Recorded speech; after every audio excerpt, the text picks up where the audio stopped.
My name is Theodore Balberiszsky. I was born in Lodz, Poland in 1931. With the outbreak of the Second World War in 1939, my family moved away from Poland to Lithuania, which was the birthplace of my parents. We arrived to Lithuania on 31st of December 1939 and immediately joined our family in Vilnius. In Vilnius we stayed throughout the 1940s, 1941, 1942 and 1943. We were there when the Russians occupied Lithuania, and Lithuania became a Russian republic. And then when the war between Germany and Russia started, it took only about a week or 10 days before the Germans crossed the borders and came to Vilnius. So in August 1941, the Germans occupied Vilnius and Lithuania, and we became part of the German Reich.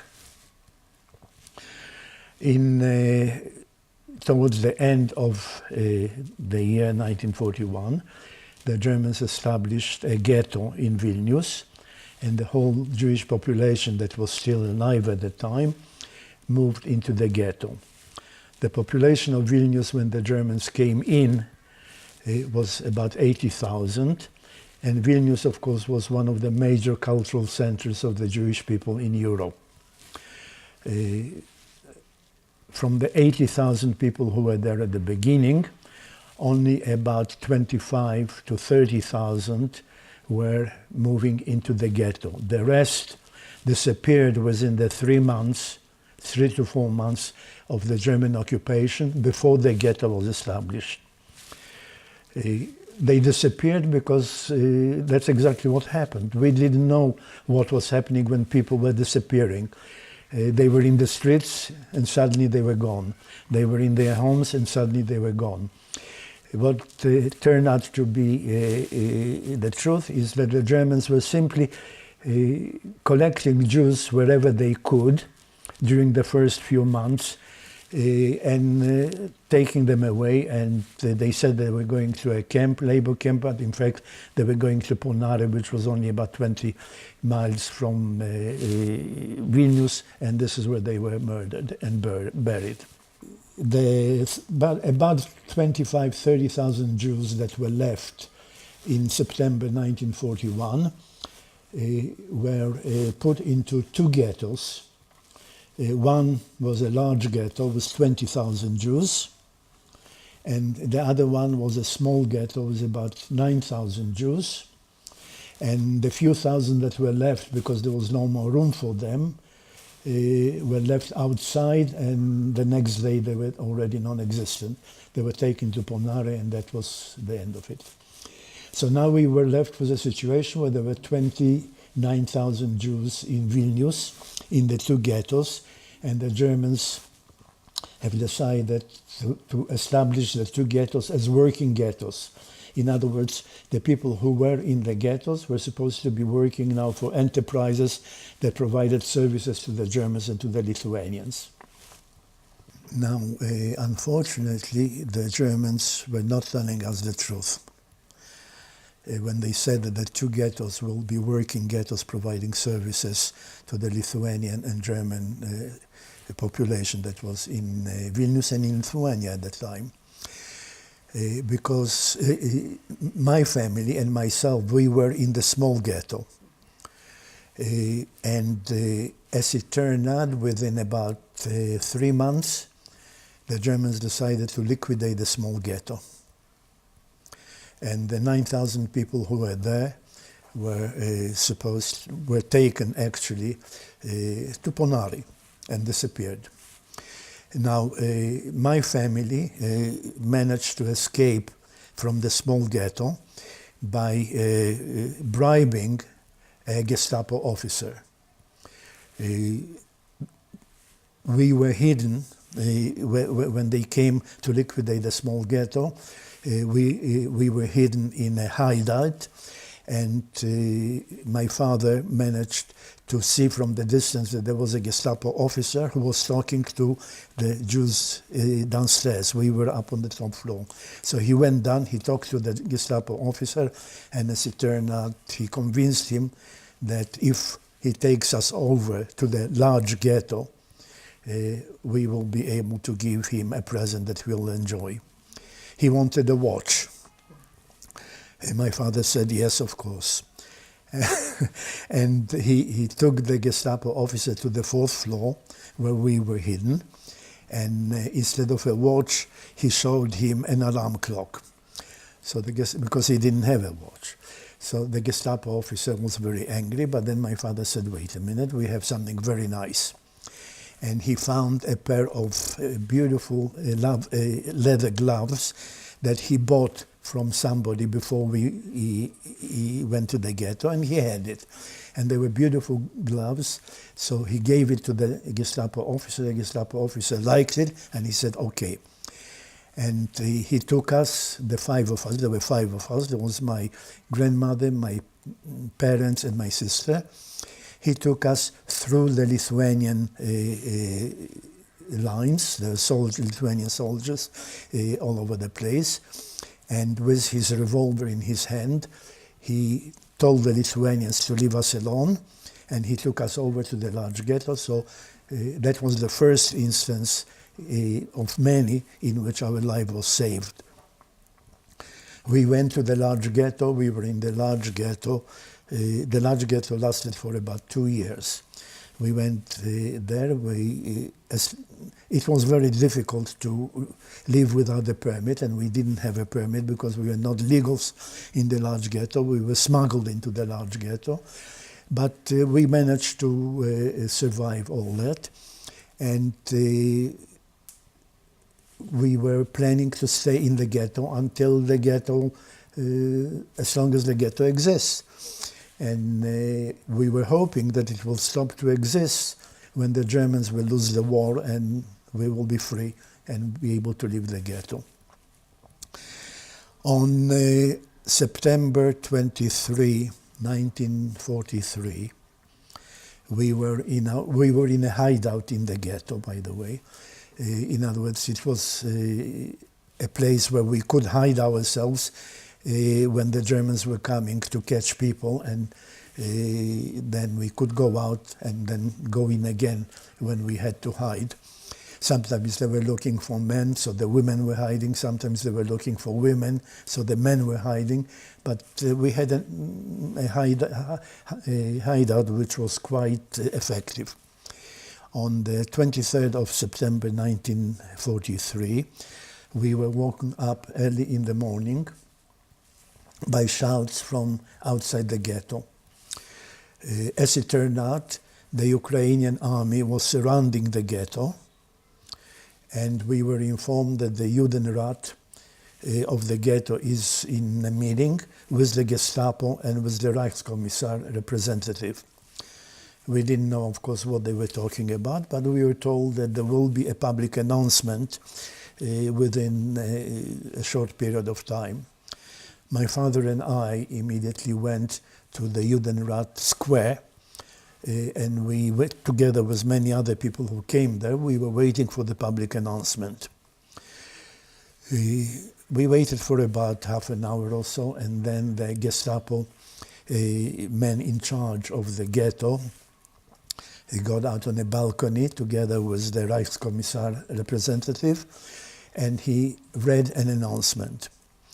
The announcement said that by decision of the Reichskommissariat for the Eastern region, the Vilnius ghetto, which existed now for just over 2 years, will be liquidated. And all the prisoners, all the people living in the Vilnius ghetto will be transported to Lithuania or to Estonia to labor camps. And he added that he hopes that the transport of people to those places will be completed within the next 2 days. In other words, that the ghetto will, the people will leave the ghetto within the next 2 days, and that everything will be done peacefully and quietly.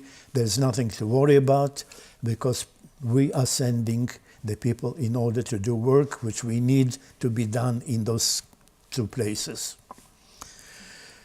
Of course, that created a tremendous confusion.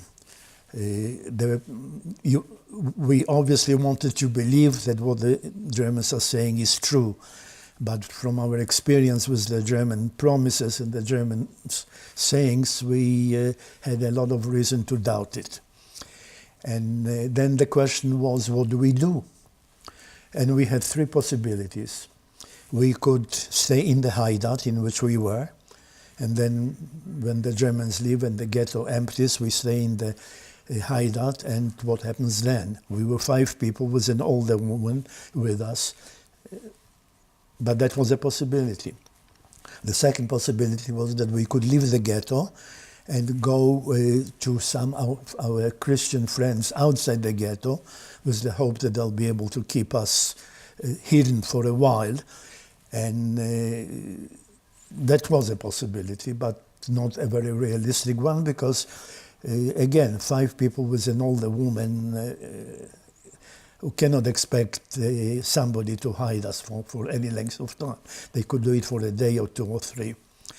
So there was the third possibility which was left, and that is to hope for the best and to leave the ghetto and go to wherever fate takes us. And this is what we did. It took 2 days, almost 3 days actually, because my father always never wanted to be the first one to go anywhere. So he worked it out in such a way that we were pretty much the very last group of Jews who left the ghetto when the ghetto was closed down. There was the whole leadership of the ghetto, and the police of the ghetto, and ourselves, and a few other people like that, who left the ghetto, and they closed the gate, and that was it. There was no more ghetto. We left the ghetto, and indeed they did take us on a road that we knew led to the railway station. Quite a distance. We were going with people ahead of us, and after 15-20 minutes of walk, we suddenly came to a confused crowd who was blocking the road, and we didn't know what was happening. We only saw Lithuanian soldiers and German soldiers running up and down and beating people and telling them to move and to go schnell, schnell, schnell, etc. And we didn't know what was happening because it was confusion. Eventually we started moving forward and went another 100-200 meters, and then we saw what was happening. What was happening was there were two Germans standing on the road, one on the right and one on the left, and they were separating the people. Women to the right, men to the left. There's nothing we could do about it. We were there, and everybody was pushing everybody, and the Germans were pushing us. So before we knew, my father and I were left alone, and my mother and my sister and my grandmother were already gone, and we didn't know where they went to. We didn't know where they were taken. We didn't know where we would be taken. Nothing we could do about it, except to be extremely concerned about the fate, what is happening to them.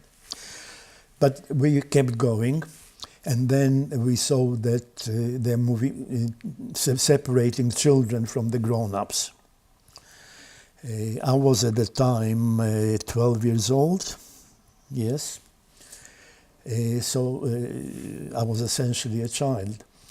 But fortunately, I was tall. And when we came close to the soldier who was separating the children from the grown-ups, my father pulled me up simply pulled me up. That I stood on my feet, and that added a few centimeters to my height, and we just passed by the soldier without saying anything, without looking at him, and it worked. So I was with my father together, and we were not separated. And after a while, when they completed all this selection, they brought us to the railway lines, and we indeed saw a train standing on the lines. We didn't know whether that was a train to go to Lithuania or the train to go to Estonia. There's nothing we could do about that. We couldn't find out. There was no one to talk to. So we waited until they told us to get into the wagons. The train, of course, was a cattle train, and there were cattle wagons. We were told into which wagon to go in. We went in. There was nothing there, absolutely nothing there. It was just a wagon. Not a piece of wood, not a plank that could be used for some purpose, nothing. 71 people were crowded into that wagon. And we were waiting. We didn't know how long we'll be waiting, but after a while they took a couple of people few people from the wagon, took them away, and they came back with a lot of bread and sausage. So that was a good sign, because if they gave us a lot of bread and sausage, that means that we would be in the train more than the half an hour that it takes to go to Ponari. And yet we were very concerned about the Ponari. My father found a place near a little window. So he stood by the window, and every time that a railway employee passed, he asked him, do you know where this train is going to? So the first one said no. The second one said no. The third one said Ponari. When we heard that he said Ponari, of course that created a little bit of a panic, and the pressure in the wagon went up tremendously, which means that perhaps the Germans again lied to us, and they just used the trick in order to put us quietly into the wagons, and then half an hour later we'll be in Ponari, and that is it. I remember that I came close to my father, and the two of us became one. I held him and he held me, and we waited. They locked the doors of the wagon, and the train started going. One of the men in the wagon came over and said, look, let me look through the window. I know this road very well, because I worked here, and I know that before you go to Ponari, there is a crossing. At that crossing, if the train turns to the right, that means it goes to Ponari. If it turns to the left, that means it goes to Lithuania, Latvia, Estonia, wherever. So let me stand here, and I'll look, and I'll let everybody know what's happening. And it probably took not more than about 5 or 10 minutes before the train got to the crossing, but it sounded like ages. It felt like ages. And then we came to the crossing, and the train stopped. And we thought, well, this is it probably. And that took again a few minutes. And the tension was absolutely incredible. I'll never forget that. And then the train started. And the man looked again, and he looked again, and he said, the train turns left. We are not going to Ponari. Well, that, of course, released the tension, and everybody finally relaxed a little bit.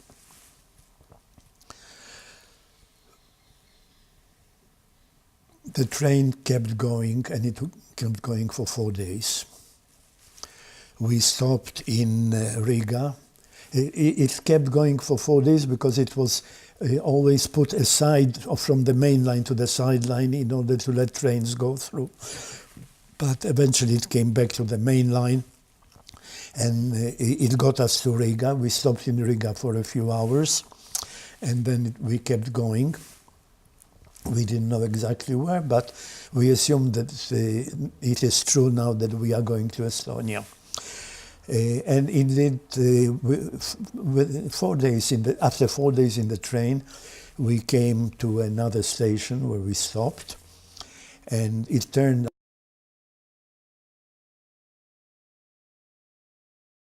working there around the train lines, and we saw German officers there, and they opened the doors. They let us out from the train for a little while. So we talked to the Jews who were working there, and we asked them, where are we? So they told us, you are now in Vaivare, in Estonia, which is the central location for the German labor camps in Estonia. So we knew we were in Estonia.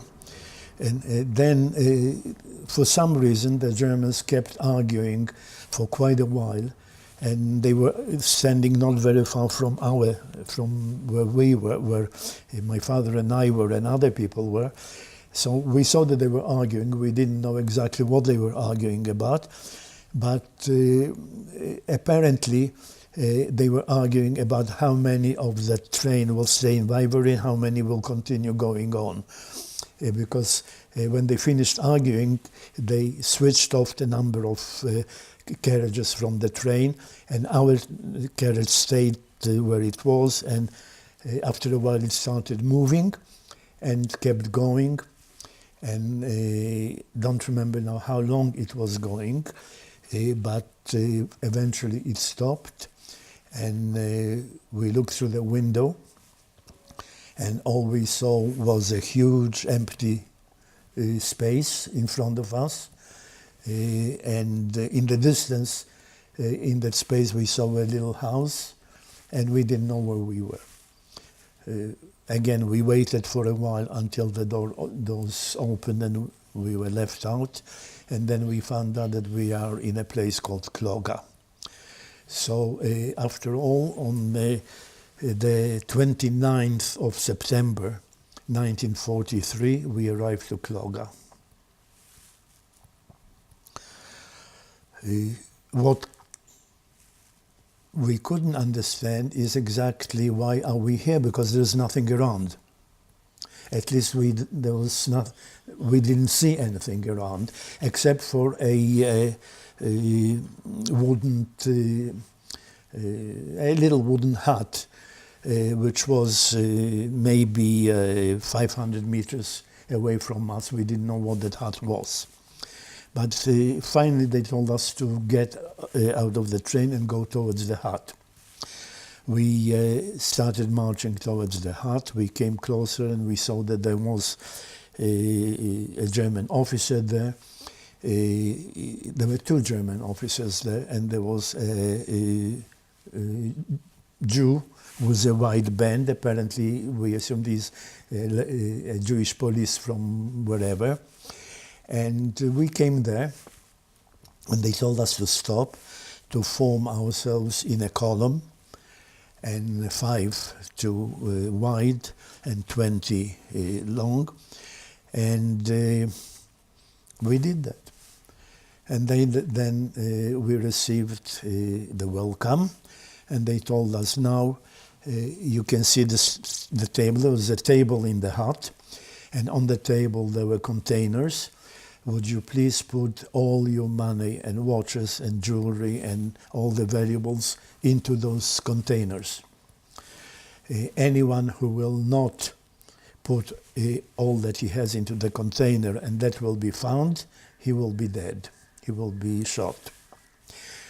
And just to confirm that he's telling something serious and that it's the truth, he turned around and told us, this man, and showed us behind him, he forgot to put everything that he had in the box, and now he is dead. So be careful, make sure you don't make the same mistake. So that's what people did. They put everything they had in the containers, except that many tried to hide it in many different ways. Some hid it in the ground. They dug a little hole in the ground and they put it in there. And there were many other ways that were taking a chance to hide. Now, my father, he had just a little money and not very much. So he said if he's going to put it all in the box, then he's left with nothing. And we won't have even a penny in order to buy a piece of bread or something like that. But he was afraid, he was worried, and I was worried. And I told him not to worry, but not to take any risks. So he put most of what he had, he put in the box, and a little he left in his sleeve. And fortunately he was not caught when he was searched, and we did come through that with little money in the sleeve. And it did help later on to some extent. Then we were told, now you're free to wait. In other words, there's nothing for you to do right now. Just go around, see where you are, and wait. That's what we did. There was not very much, not too many places where to go to see around, because there was nothing to see around. But we did see in the distance the same house that we saw from the train, big white house, and we were wondering what that was. But we didn't know, so we waited. It took a little while. It took, in fact, more than a little while. It took a few hours before we were told, now you can come with us. German soldiers and an officer, not a Gestapo, but an officer came and told the people, just follow me. So we all followed him, the whole columns, and there were quite a few columns followed him, and we came to close to that White House, and in front, we saw that in front of that White House there was a big empty space, as like a parade ground, and we were told to put ourselves in regular columns, 10 wide and 20 long, and to wait. We did that, and we did that very orderly. And the Jewish head of there were Jews in the camp, as we found out later, but the man who was the head of the Jewish camp told us the German officers will come very soon. When they come, please take off your caps, your hats, caps. Okay. We waited. The German officers came. Two came, a German officer who was the commandant of the camp, as it turned out, and another one who was the man in charge of all the construction that was to be going on in Kloga. And he told us, and they stood in front of us, and they said, welcome to Kloga. We've never expected to be told, welcome to Kloga. You can now take off your yellow stars. You are no longer Jews. You are now workers, like any other worker in the plant. whether it's Russian, whether it's Estonian, whether it's German, whether it's Jewish. You will be given all the food and nourishment and conditions that you need in order to work. As long as you work well, everything will be fine. Keep that in mind and do the best you can, and everything will be all right. Now, that was a speech that we never would have expected. It was the surprise. It was unbelievable. So we thought to ourselves, are we in reality, or are we somewhere in paradise? We are no longer Jews, and we are just workers, and we'll be doing, if we do everything we need to do well, we'll be okay. Couldn't believe this, but he said it. And then he went away, and came the man who was in charge of the construction, a German who turned out later on to be one of the cruelest people that they had in Kloga. And he said, now let's take a couple of days in order to settle in. Now what did settling in mean? The big white house was really a big white house, which had 2 floors. Each floor had a huge hall, which could accommodate probably 1,000 people each or something like that. And next to the big hall on both sides were 4 smaller rooms, which each room could accommodate about 40 people. So they started now to in order to start the proceedings, they said, let's see now what professions and what trades do we have here. And they made a list, a selection of all the professions. They asked people to stand together with their professional colleagues, so that carpenters were separate, and mechanics were separate, and electricians were separate, and doctors were separate, and lawyers were separate, and writers were separate, and everybody was there.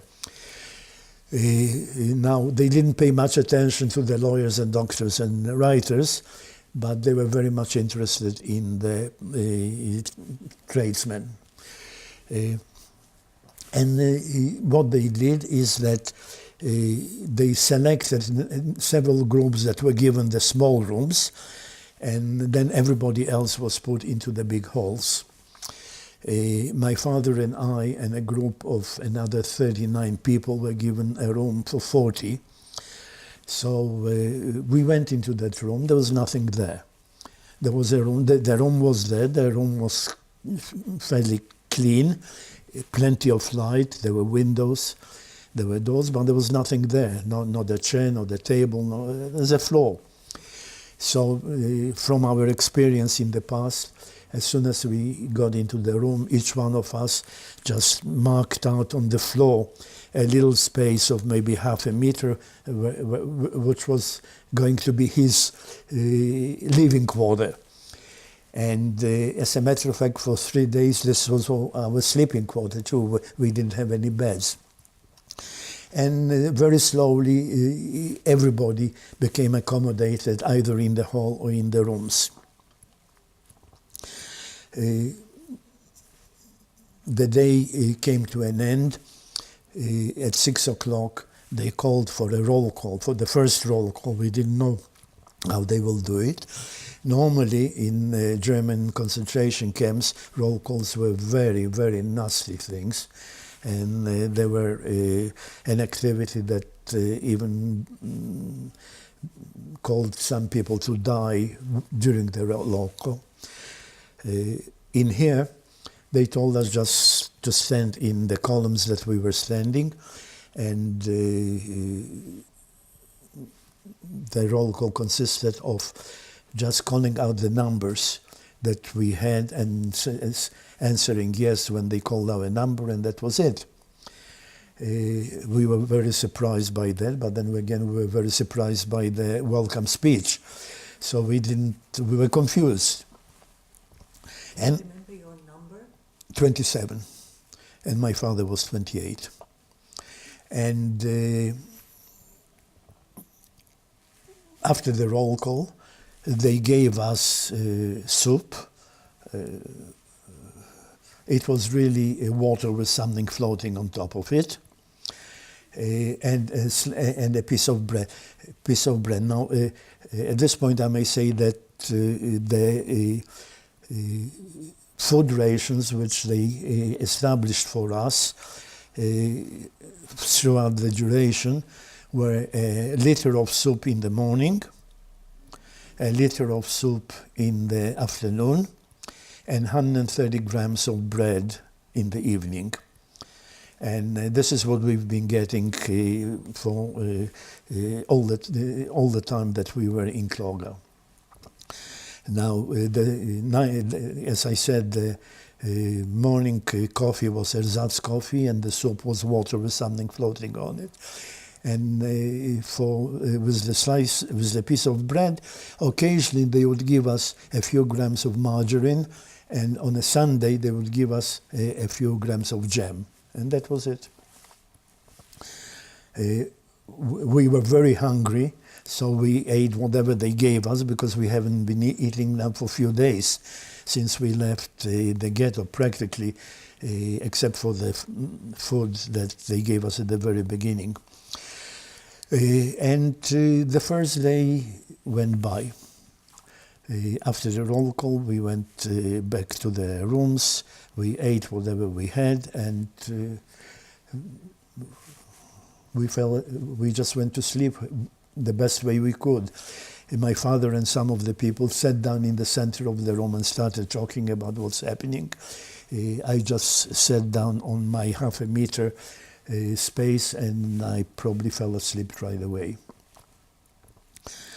In the morning, we woke up 6 o'clock, and again we were told this day you have to go around and look around and see what is being done in Kloga, so that you become well informed before you start your actual work, to which you'll be assigned within the next day.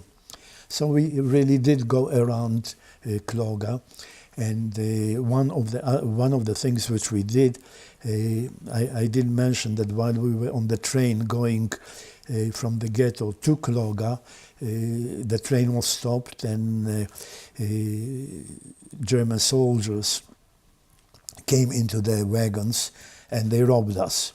Whatever we had, they took away, clothing and everything that was good they took away. So we came to Kloga virtually with nothing except a few little things that we saved and that we were wearing. So my father, I forgot to mention that there was a similar building to what we had.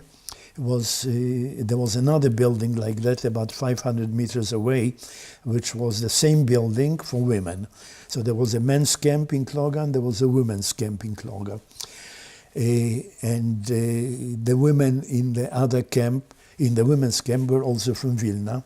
So since we were free to move around, my father decided to visit the women's camp. Maybe he would find out something about what happened to my mother and sister and grandmother, which he did not, but he did find a few women that knew him from Vilna. And he talked to one of them and told her that we came yesterday, we have nothing to wear, we have no clothes. Is there anything that you can do? So she said yes, and she introduced him to the head woman of the women's camp. Now, at one point, in the ghetto, people were asked to send packages and parcels to their relatives who already were in Estonia. There were 4,000 Jews who were moved to Estonia about 4 months earlier, before the liquidation of the ghetto. And when we found out that they are in Estonia, people in the ghetto started sending them packages. And the Germans said, send them whatever you can, whatever you want, and the packages will be delivered to them in Estonia. Now the packages were not delivered to them in Estonia. The Germans opened the packages, took out everything that was good, and everything that was not, they left. So there was plenty left. So this lady took my father to the pile of things that were left and told him, see if you can find something here for your son that he can wear, and for yourself, and whatever you may need, and you may take it. So he was extremely happy because he did find a few things that I could wear, and he found a few things that he could wear. And he also found a 2-liter container for the soup that we'll be getting, and a couple of spoons, which we needed badly because we didn't have anything. So he came back to our camp very happy that he at least achieved something positive. And then we continued, this took a little while, but then we continued our trip, our visit to Kloga. And what we did see, that there was a tremendous amount of raw material. There was plenty of timber, and there was plenty of steel, and plenty of equipment, mechanical equipment, electrical equipment lying around. So it became very clear from that Kloga was really going to be apparently an industrial center, because none of these things would make any sense if they weren't going to be used for something.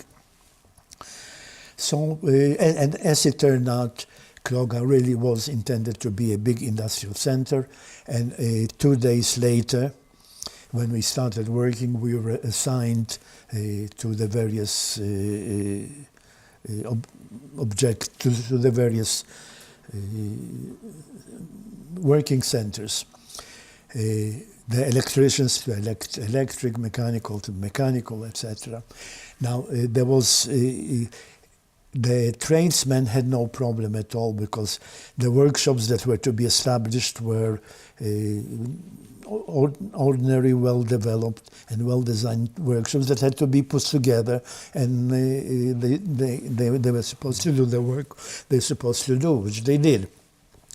But there was a lot of open space that had to be cleared in order to put foundations for different things, and in order to do whatever they intended to do in the future. So there was plenty of open space that had to be cleared, trees had to be cleared, boulders had to be cleared, and that kind of work had to be done. So they assigned not all the children, but most of the children, and the people who had no professions, no trades, to that.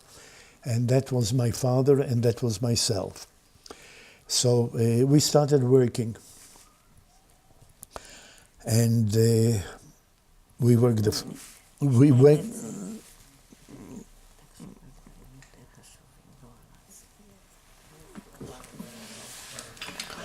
What profession did your father tell them that he has? He said that he was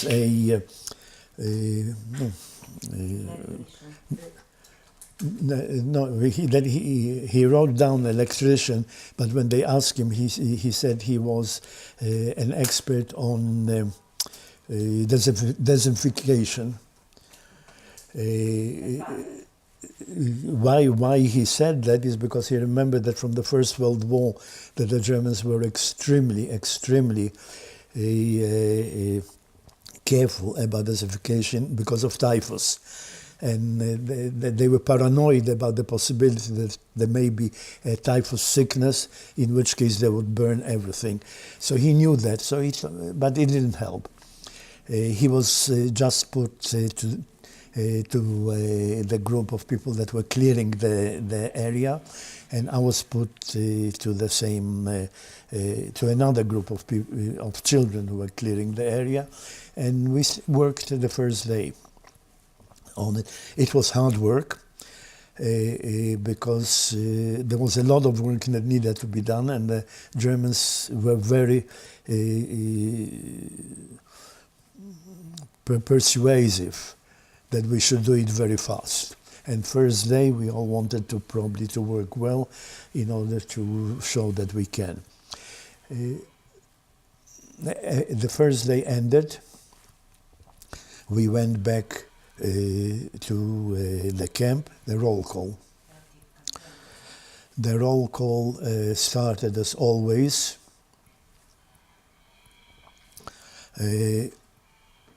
With the commandant coming and the chief of construction coming.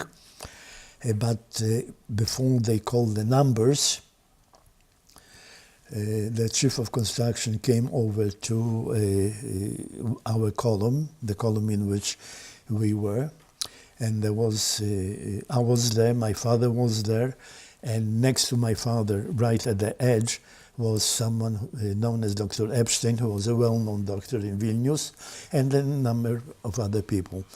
And the German came over to Dr. Epstein and started yelling at him and started shouting at him the typical epithets, "Ich verfluchte Jude," and "you dirty liar," and "you dirty this," and "you dirty that." And you tried to get a job behind my back, and you went to the commandant.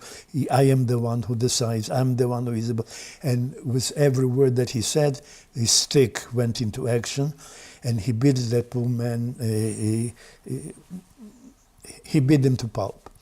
The man fell down, and that was it. So this is when we found out exactly what it meant when we were welcomed by saying that you are no longer Jews and you can take off the yellow star. You are just workers like everybody else. It took 4 days and that illusion was gone. We knew now who we were and we knew now what we were. After they took that man away to the infirmary, the roll call was terminated and we went into the building knowing exactly where we stand.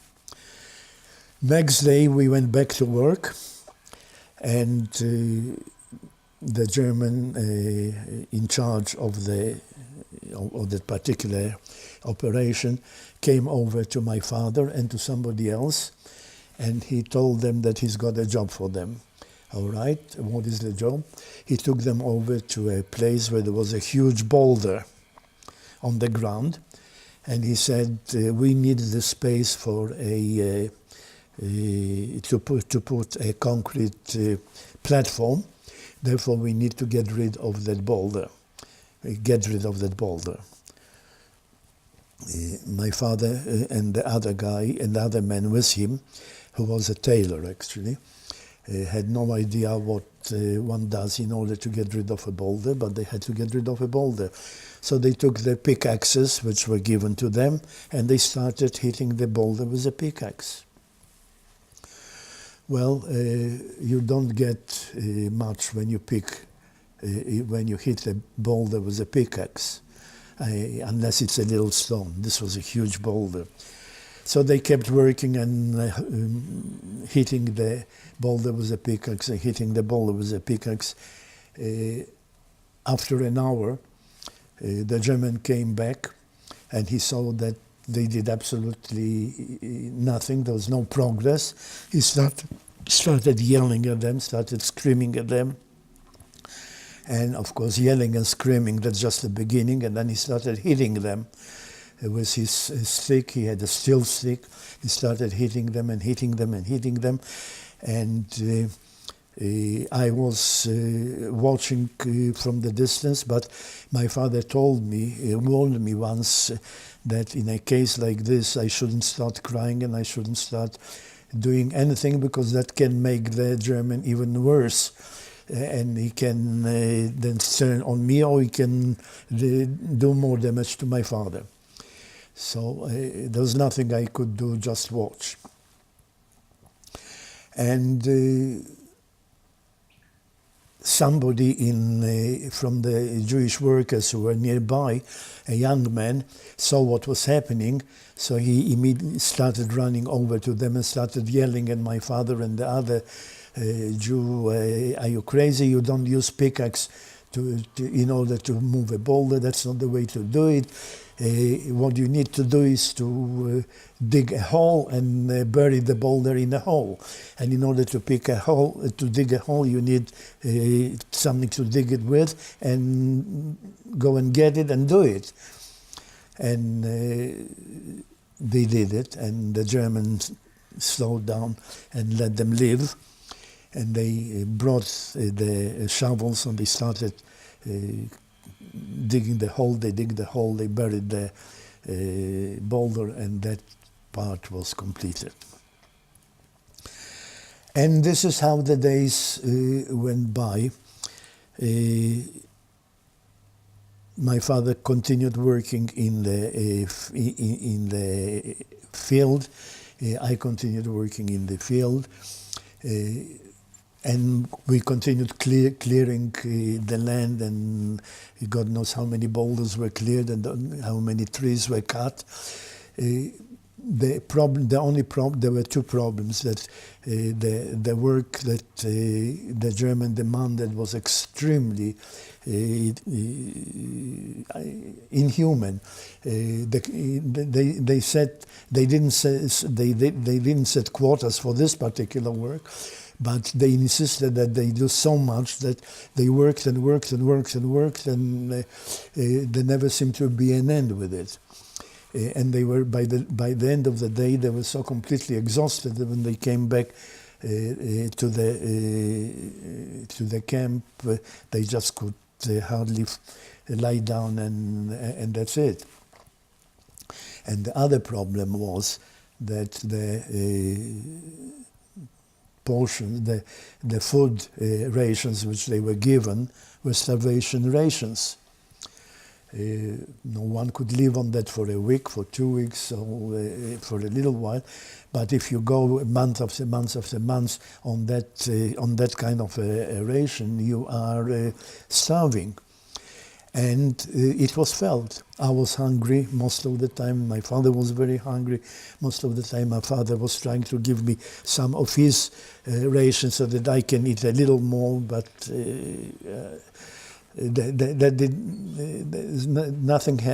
this was not the solution.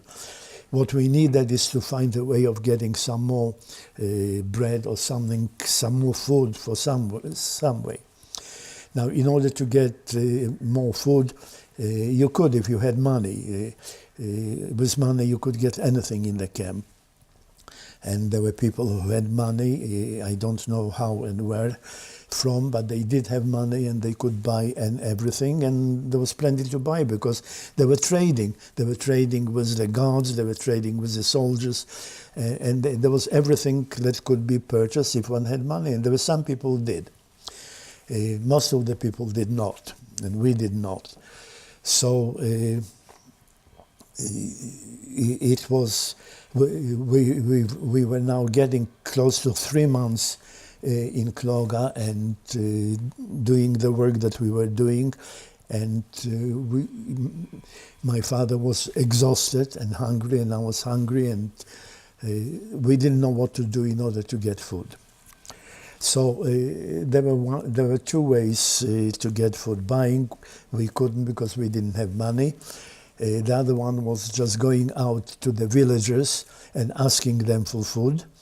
And in many cases, they did.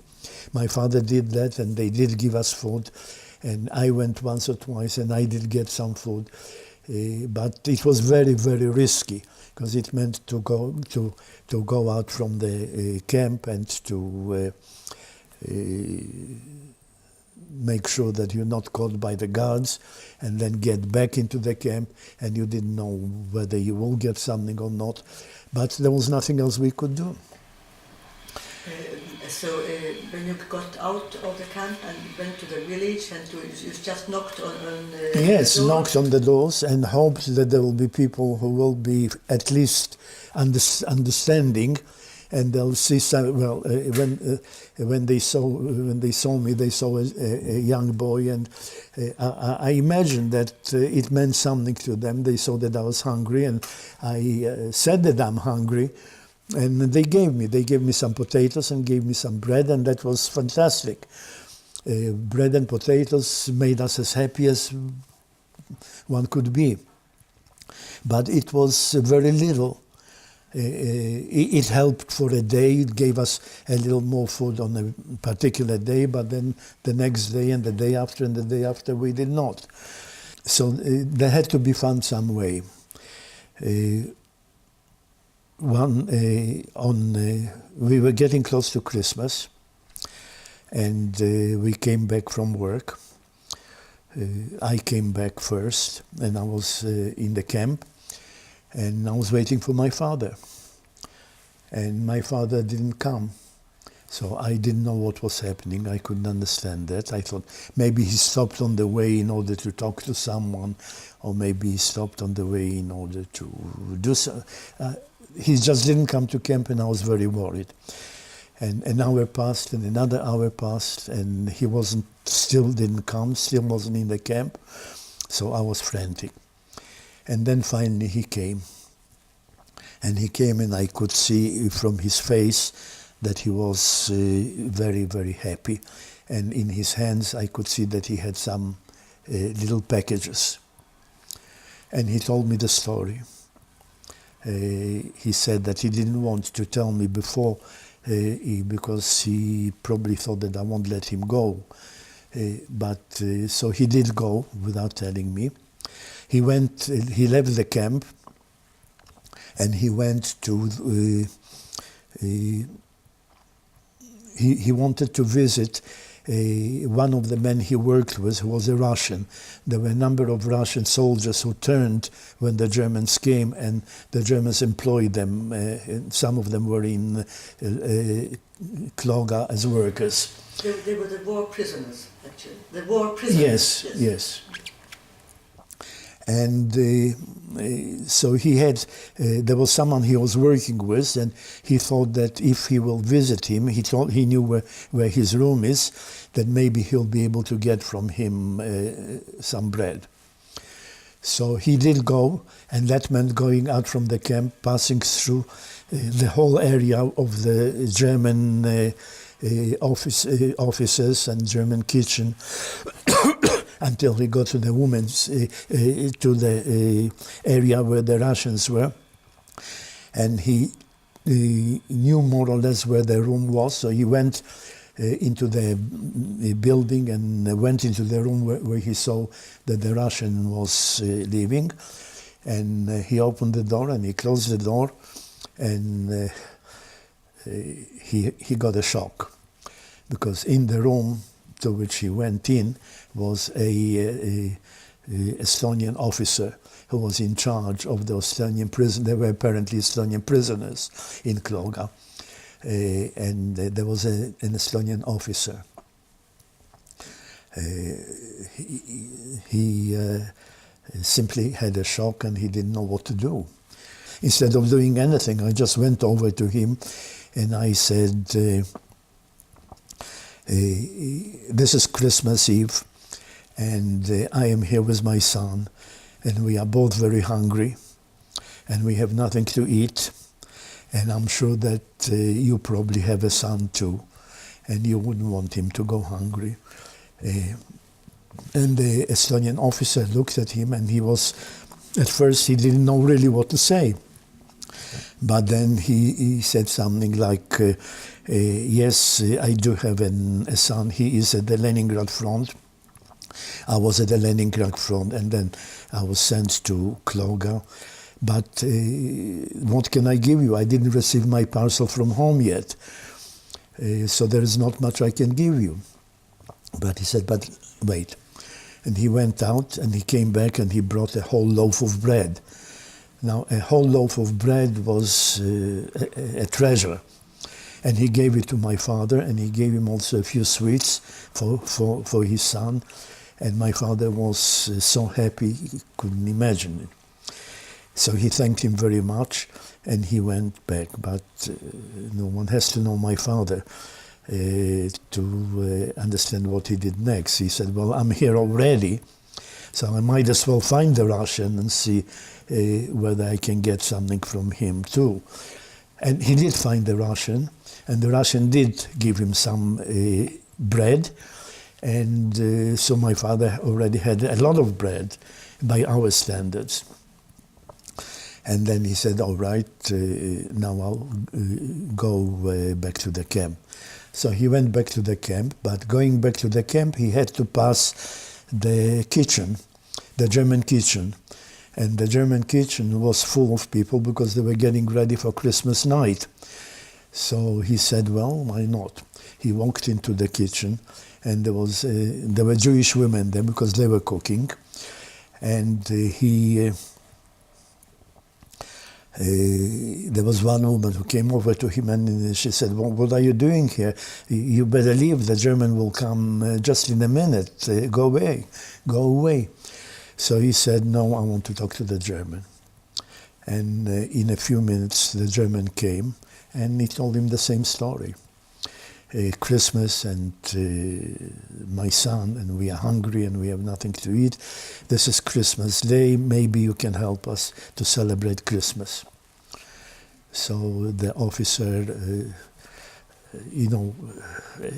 according to my father, he was almost speechless, but he said, wait.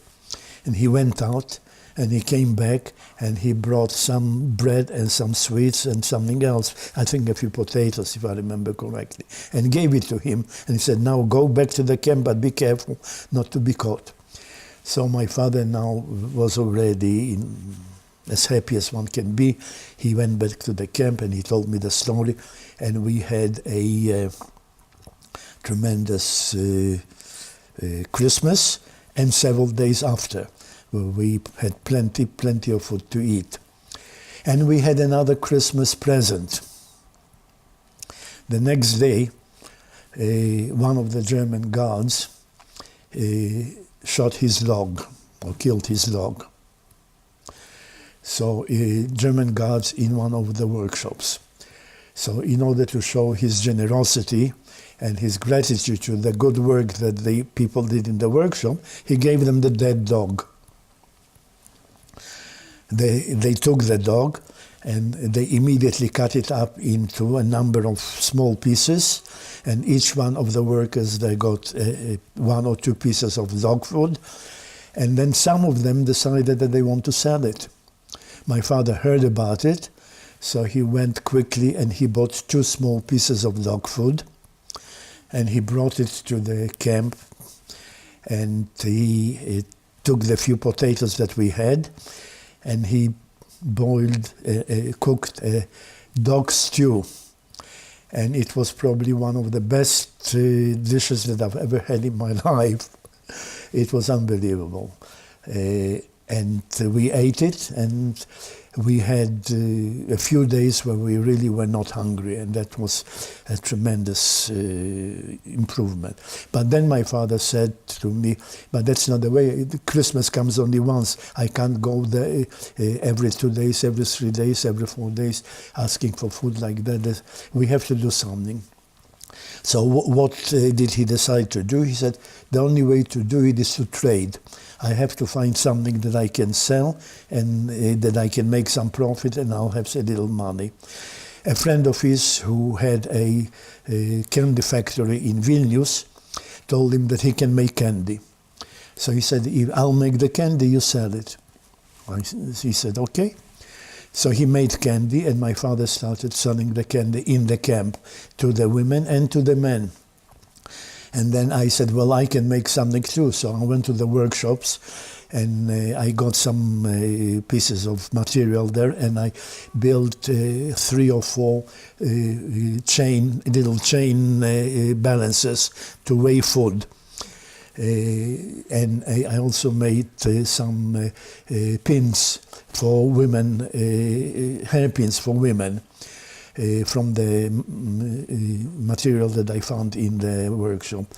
And he sold that too, so he was able to sell the candy, he was able to send the hairpins. He was able to sell the balances, and he made a little money, which helped us to buy an extra portion of bread whenever necessary. But there was one tremendous problem with that the selling he did after work. He would come after work at 6 o'clock and start going around the camp in order to look for the clients or collect debts. And he was practically unable to do that. He had no more strength to do that. So I tried to help him by doing that. I wasn't very good at it, but collecting money I did. And somehow we survived. Somehow we survived.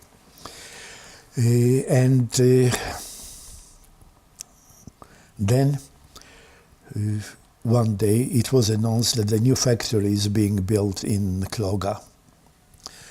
We didn't know exactly what factory, but we were assigned to that factory. Myself and my father and many other people, and it was going to be a factory that had most serious strategic importance for the Germans. And as it turned out, it was a factory that was going to build mines, water mines, that were to be used at the Baltic shores in order to keep the ships away. And they said, this is an urgent project. Work in that factory will be round the clock, and the quotas of daily quotas will be very high, and whoever won't be able to make it just won't be here. So there were three parts to that project: steel, concrete, and putting things together. Now, I was assigned to the area where we had to get the steel parts and bring them to the people who were putting them together. Then there were people who were working on the concrete boxes, making the concrete boxes, and then bringing the concrete boxes. It was a tremendously hard work. It was physically hard work. It involved a tremendous amount of strength. And above all, the quotas were inhuman. It was impossible to catch up with what the supervisors wanted us to do. Was it now the winter or the springtime already? Which season was it when this... season? Yeah. It was spring. It was beginning to be spring, yes. It was beginning spring, early spring. At one point, even my father dropped a concrete box. He was carrying a concrete box, and that was very heavy. He dropped it on his foot and broke his leg, his big finger. Couldn't do anything. Went to the infirmary. They wouldn't give him. He couldn't. They told me, you can stay here today, but tomorrow you go to work, and he can't go to work with a broken finger. So fortunately, a German doctor came in and he talked to him, and he saw his leg, so he told him, you can stay here for 2 days. So he survived that, but otherwise it would have been terrible.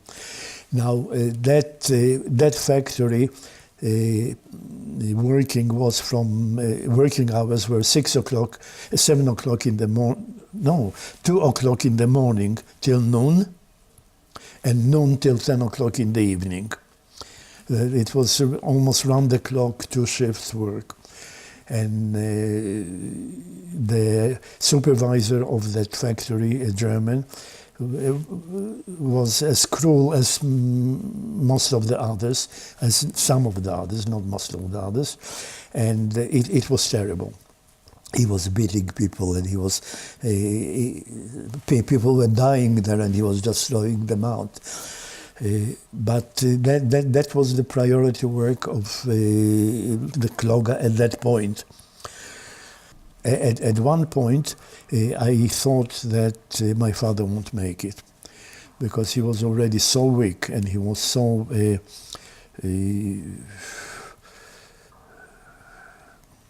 unable to do anything that involved a lot of stress, that I didn't think he would make it, but he did. One day we were in, we got up in the morning, went to the columns, set up our columns in front of the building, and as we were intending to go out to work, they called out numbers, and they said, people with that number, please come out. They called the numbers, and they called out about 200 people, and my father was one of them. I was not. So I said, well, I'm not going to stay here by myself. If my father has to go somewhere, I'm going to go with him. So I went over to the German who was doing the calling, and I told him I want to join that group. So he said, no, no way, you cannot, go back. And he sent me back. So I went back, but I wasn't going to give up, and I thought to myself, well, I'll have to try again. And I did try again when I saw that he was a little busier with the calling out. And I went over again, and I told him, I'm going to that group. I didn't say, ask for permission. I said, I'm just going to that group. So he said, go. So I went to the group, and from that point I was again with my father together. And my father told me later that he was extremely worried because, on the one hand, he wanted me to be with him. On the other hand, he didn't want me to be with him if he was going to his death and if I was staying here. So obviously he didn't want me to join him in that. But fortunately, I did join him, and fortunately we didn't go to our death. They put us on trucks, and they sent us, it took an hour or two, I don't remember now how long it took. They took us somewhere, and took us, the truck stopped. We got off the trucks, and we saw that again we are in the middle of nowhere, but this time really in the middle of nowhere. And that middle of nowhere was a little place called Lagedi. And we looked, we were staying, we stopped by a railway, and we're on the railway lines. We looked across the railway lines, and we saw a field in front of us, a few hundred meters in front of us, and little huts on the field, and that was it, and there was nothing else. So we came there. We were taken there, and we realized that we are in a Todd camp. The camp was operated by Todd, and it was the purpose of the people who were there. There were few people there, but most of them were sent to Germany a few days earlier. That's what we were told, and now we were the replacement. And we have to dig channels, and we have to dig other things in order to provide defenses against any foreign army or foreign equipment that is going to be coming. So we were digging. That was the main thing. And we started digging. The huts were just pieces of wood put together, no floors, nothing. We slept on the ground. There was nothing there. There was no kitchen. There was no water. There was nothing there. So slowly we had to create all that over the next few days, and we did, but it was as primitive as it can be. And the work was hard because, again, the Todd people, who were not as cruel as the Germans in Kloga, but they wanted the work to be done fast. So we were working fast. We were digging and digging and digging and digging, and women were digging and men were digging. So it was yes, part of it was women, part of it was men. But was it also surrounded by some kind of... There's nothing. There was an empty field, and there were huts on the one side which was men, huts on the other side which were women, and the space in between belonged to both. And as a matter of fact, if anybody wanted to walk out and go for a walk somewhere, they could. We could leave the camp and go into the villages and whatever, but there was nowhere to go. So we couldn't really understand the sense of it, but thought was there, and we were told to work. So nobody attempted an escape or something? No, we thought about it, but then escape where? I mean, because there were no guards around it. No, we could. We easily. There was no guards, there was no fences, we could just walk out and be gone. But at that point, first of all, my father was so exhausted and so tired and so sick. And the people who came with him were the ones that were not wanted in that operation in Kloga, so they were also not in the best physical shape. So this was in spring or already summer? No, that was in July, August. Already August? August 44? Yes, August 44.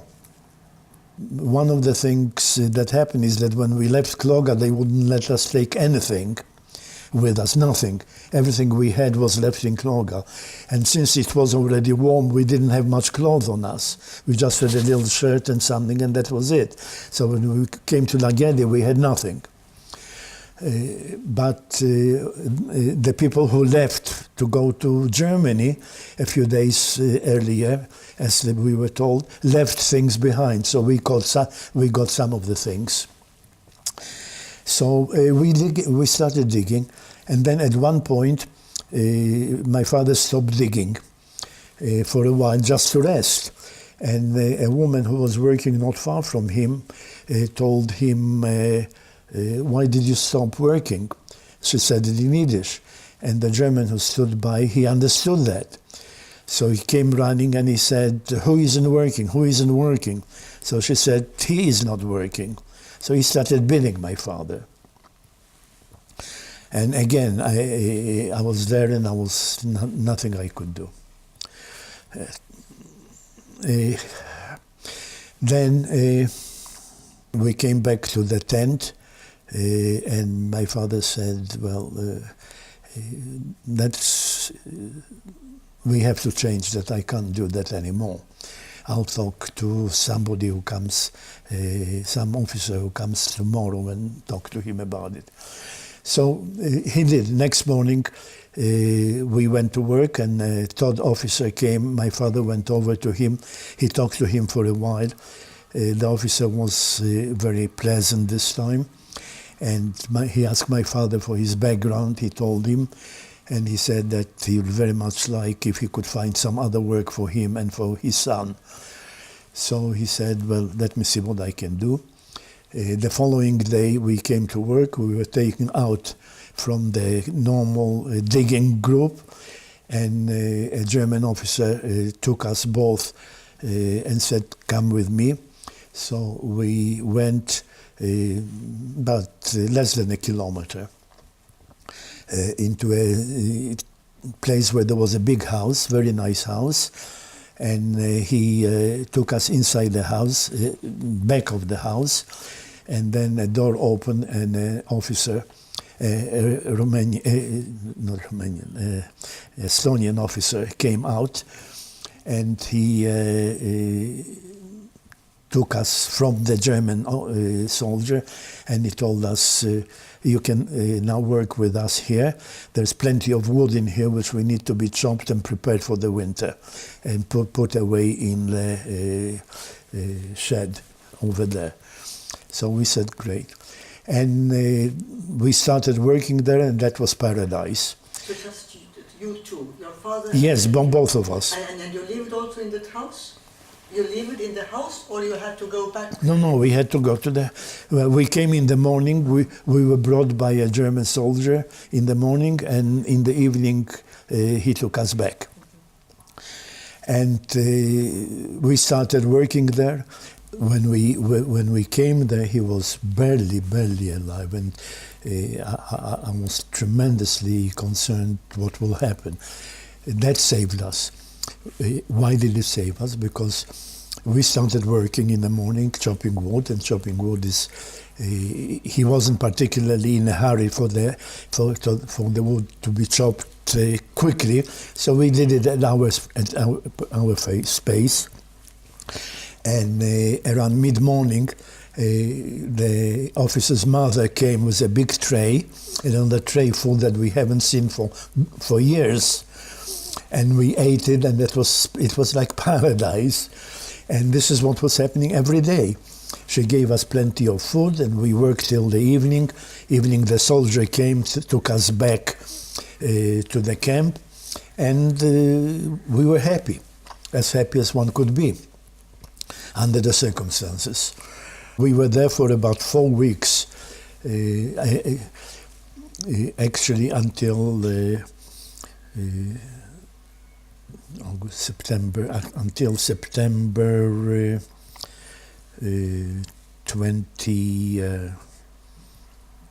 22nd, I think. That I'm not sure. No, the end of program was on 19th. Yes, it was? 19th of September. 19th? No. The end of program. No, it's... Yeah. Well, I don't remember. I don't remember. And we finished our work as always. The German soldier came, took us back to the camp, and we go to the camp.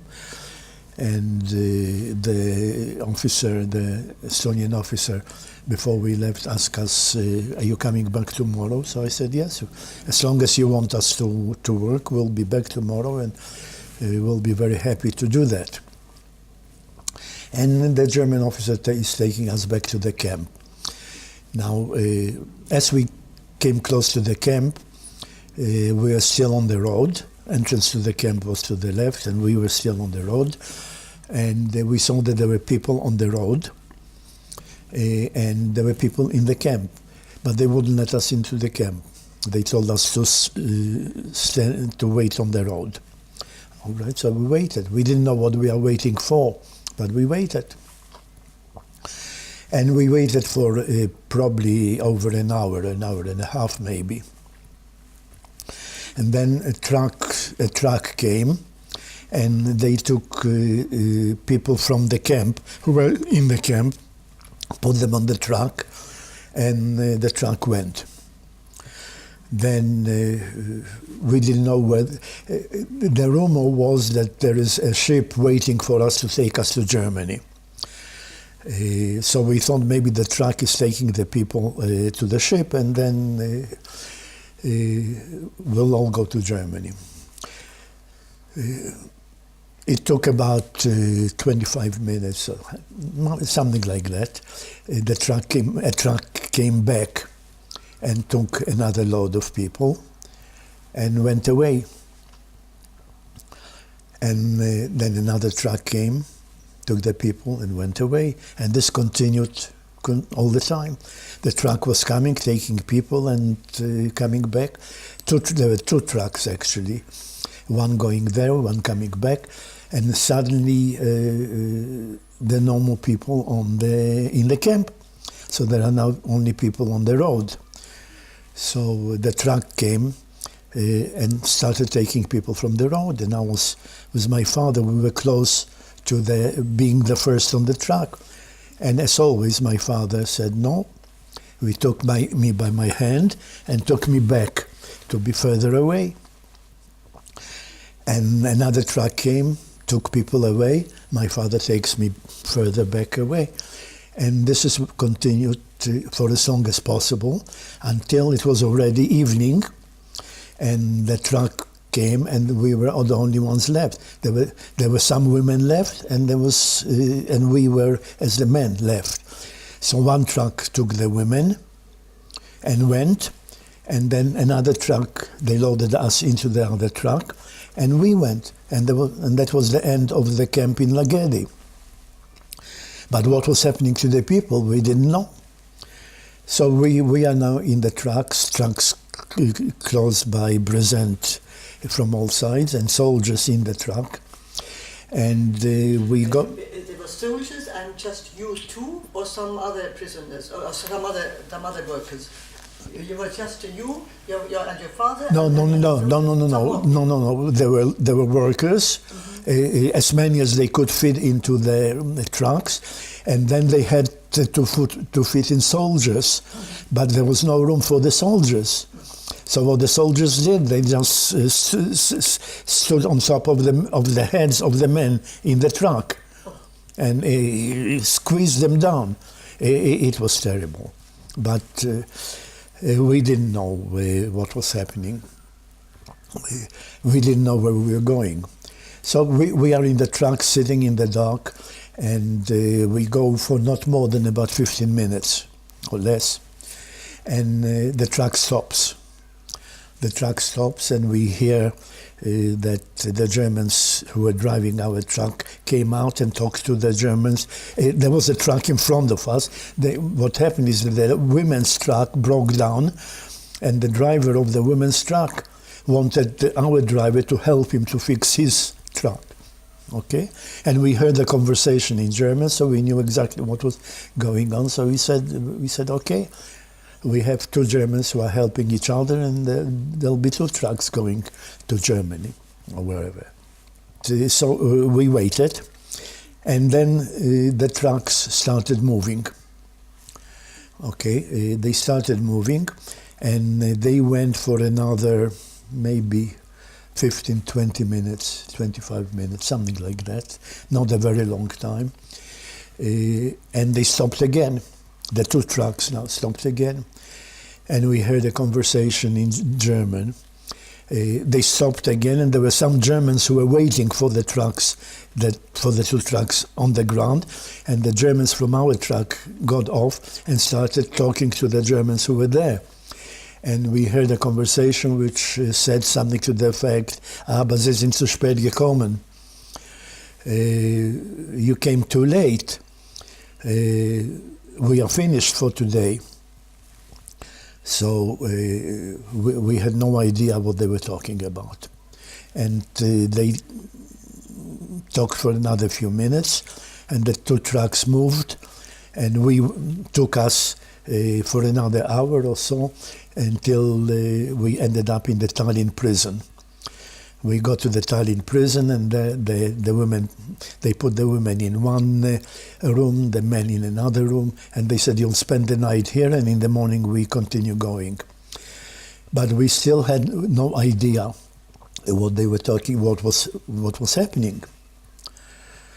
Now I'll digress, because a few days later we found out what happened.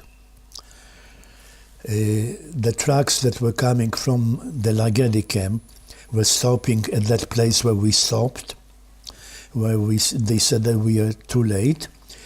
In there they took the people off the truck, they took them into the woods, and in the woods there was a big field, and in that field they killed them, and then they poured kerosene over them and they burned them. And the way we know about it is because when they killed the people, they didn't kill everybody. Some of them were just wounded. So there was one person at least who was alive, and when they finished killing the people, and before they brought the kerosene and poured it over, he crawled out from under the dead, and he escaped into the woods, and a few days later he came to Kloga. And this is how we found out what happened to all these people from the Lagedi camp. And what saved us is a broken truck. Truck broke, we came too late, the Germans are very pedantic, it's too late, and they finished their work. And now we were but we didn't know all that.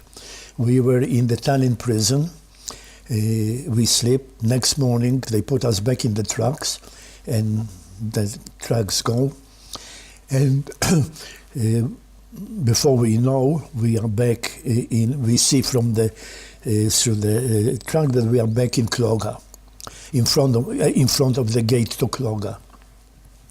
We are in front of the gate, and we see that in the field, in the roll call place opposite the building in Kloga. All the people are sitting on the ground. They're sitting in columns on the ground, and that's it. And we don't know what's happening. Now, there was an argument apparently what to do with us, because we didn't, they kept us outside the Kloga gate for quite some time, and then they opened the gate and they said, go in and find yourself a place in one of the columns. So we did go into the Kloga. We found ourselves a place. We sat down on the ground and we waited, and we asked the people around us what's going on in Kloga, what's happening. So they said, we don't know. They told us to come sit on the ground and wait. Wait for what? We don't know. So we waited.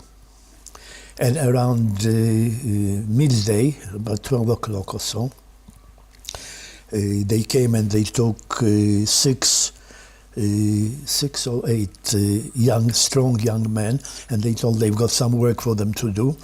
And if they come, they'll come back in about an hour or two. And they went, and they did come back in a couple of hours. But what they did is they carried a whole bunch of wooden trees, cut trees, or wood, cut wood from one place to another place. This is what they did. This is what they were supposed to do: to take the wood from one place and put it in another place and put it there.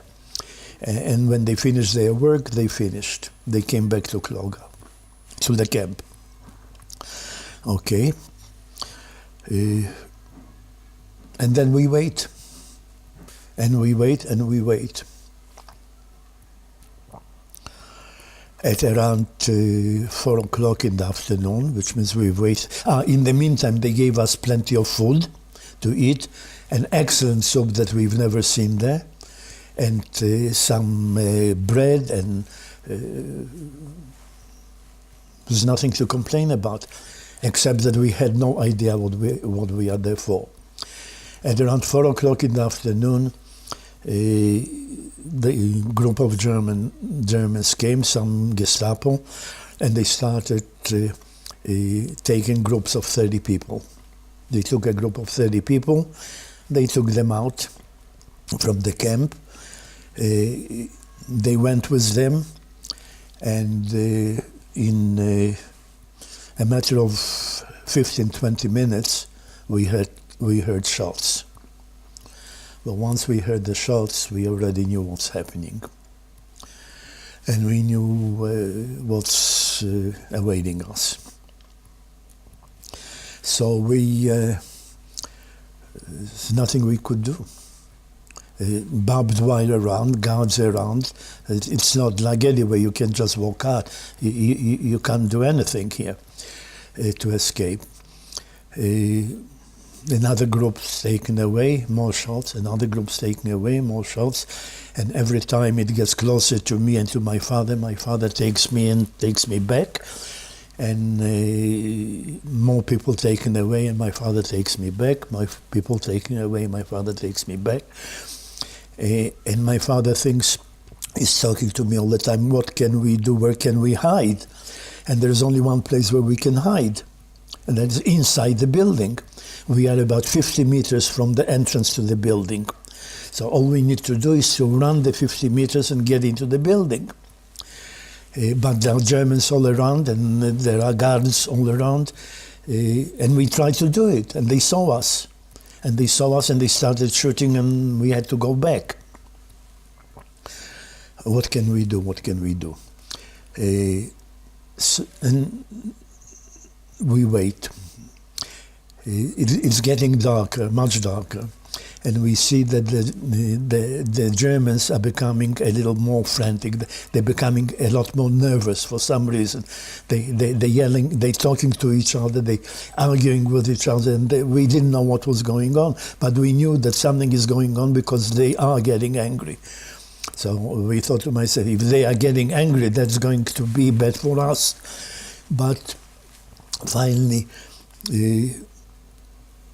it reached a point where suddenly my father, I didn't even notice it, but my father suddenly picked my hand and pulled me with all his strength, and like a 100-meter runner, with the speed of a 100-meter runner, he ran with me directly into the building, into the entrance of the building, hoping that this time we will be able to get in, because they were too busy arguing with each other and counting people and this sort of thing.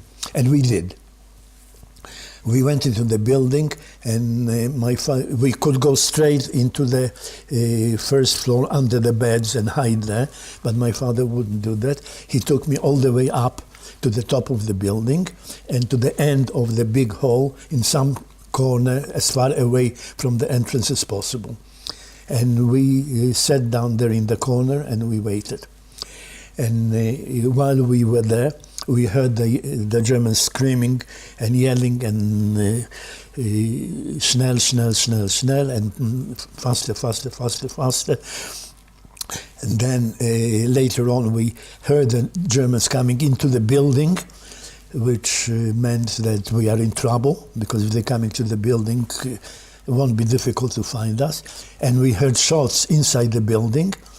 We realized that what they did is they came into the building and shot under the beds. They knew that people were hiding under the beds, so they were shooting under the beds, and it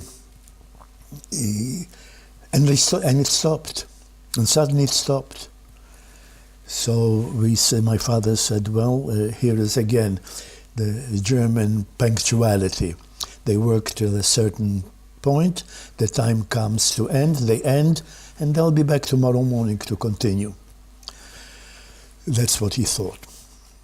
So we thought, and he thought, well, we have to see what we can do about finding a better hiding place before tomorrow morning. But where? And as we sit in our little corner together and think about what can be done, and not much comes to our minds, and time goes by, and suddenly we see there was a window above us.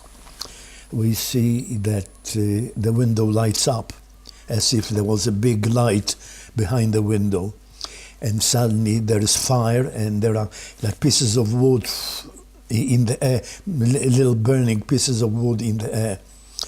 We had no idea what this was all about, but we could imagine. And it stopped. When it stopped, it's quiet and peaceful. So we say, all right, we'll see what happens in the morning.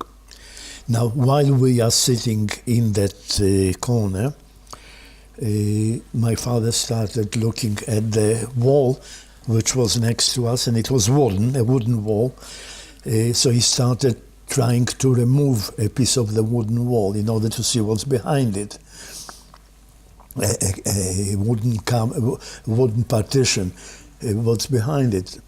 And as he started doing that, he heard some voices. Some voices in Yiddish. So he stopped that and he said in Yiddish, please, we are here and we are trying to go inside. Please tell us how to get in. Let us in. And then somebody answered, just wait, don't do anything, just wait. And in a few minutes, something opened somewhere, we don't know where, I didn't know what, and somebody came out and he told us, come with us. So we went with him, and in fact we went behind a wall and they closed the door, they closed the partition, and we were behind the wall completely, in a small space, and there must have been about 30, 40 people there or something like that. A lot of people, because as we walked in, we found a place to sit down, but not much more than that. So these people had been in hiding already for some time? No, I'm sure they've been in the hiding just for a day, not more than that. But this hiding place was prepared? No, it wasn't. It wasn't a hiding place. No, it was just a wall. Yes, it was part of the structure, and they found it, and they found a way of getting in there. Maybe even before they went down in the morning to the roll call, possibly. But there were a lot of people, not a lot, a number of people. I think my father somewhere wrote down how many. And so we are there. Now we haven't eaten for ages, and we had nothing with us. We had no food, no drink, no nothing. And so we came in there, and my father asked if there is someone who can give us a little water, so that I can drink some water or something like that. So somebody gave us, and we wait. We fell asleep. The morning comes, it's quiet, nothing, don't hear anything, don't see anything. Somebody tries to look out through an opening, and he comes back and says that I only see guards, nobody else, no Germans, only guards around. So we said, if there are guards around, there are guards around. There's nothing we can do. We stay here. And that's what everybody said. And we stayed another day. So we're now in the third day. And we look around. Somebody looks around again. And this time he comes back and says, I don't see anybody. I don't see guards, I don't see soldiers, I don't see anything. I just see emptiness. So we said, well, how can it be? Maybe they're gone, maybe not. And we still decided that we are not going to take a chance, we're going to wait one more day. And there's no food, no nothing, it's incredible. We wait another day, and then somebody comes back and says, I just heard a plane over us. And for some reason he said a Russian plane. So if he saw a Russian plane, then that probably meant, if it was true, then it probably meant that the Russians are not far away, because the plane wouldn't be there otherwise. So the next day we said, all right, we are now going out to see what happens. So my father and I don't know where we got the strength, but we did go out, and we went down the stairs, went out of the building, and we are now on the ground in front of the building. And we look around, there's nothing around, nobody around, nothing around. And my father and I, we look a little bit ahead, and we see in the distance some people moving, a small group of people moving towards us. We got scared, we didn't know what it was, but we waited to see what happens. We waited a little longer, and then we realized that there were people in uniform. And the question was whether that was a German uniform or whether that was a Russian uniform.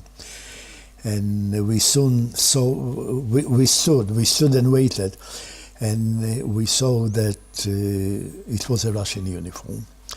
So we realized that the Russians are there, and that the camp is over, and that we are finished with the camp, and that we survive.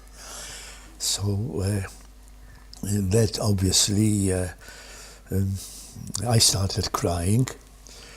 I don't know how my father felt, but I'm sure that he felt similarly.